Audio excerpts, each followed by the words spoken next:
আসসালামু আলাইকুম। আমি আজকে এখানে মাছের কাবাব বানানোর জন্য কিছু উপকরণ রেডি করে নিয়েছি এবং মাছের কাবাব তৈরি করে নিচ্ছি। তো এখানে আমি বুটের ডাল ভালো করে সেদ্ধ করে তারপর ব্লেন্ড করে নিয়েছি। আর নিয়েছি হলো মাছগুলোকে ভাজি করে তারপর সেগুলোকে ভালো করে বেছে ব্লেন্ড করে নিয়েছি। পেঁয়াজ কুচি নিয়েছি এবং কাঁচামরিচ, সাথে আমি কাবাব মশলা দিলাম এবং ধনেপাতা অ্যাড করব।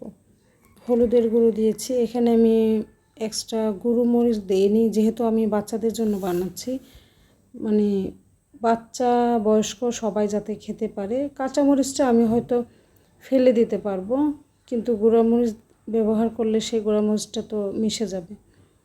এজন্যই আমি আসলে গুঁড়ামরিচটা দিইনি। গুঁড়ামরিচটা আপনারা চালিয়ে দিতে পারেন। ডিম অ্যাড করেছি, সবগুলো মিক্স করে কর্নফ্লাওয়ার দিয়েছি, দিয়ে আমি এগুলো সবগুলোকে কাবাবের শেপ দিয়েছি। মাছের কাবাব একটি সুস্বাদু এবং পুষ্টিকর খাবার।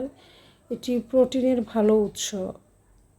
তো মাছের কাবাব প্রচুর পরিমাণে প্রোটিন থাকে, যা শরীরের অত্যাবশ্যকীয় একটি উপাদান। প্রোটিন শরীরের পেশি গঠন করে এবং মেরামত করতে সাহায্য করে। মাছের কাবাব চর্বি কম থাকে বলে এটা খুব সহজে হজম হয় এবং এটা খুবই স্বাস্থ্যকর একটি খাবার। এটা বাচ্চারা মাছ খেতে না চাইলে এরকম করে দিবেন, খুব ভালো খেয়ে নেবে।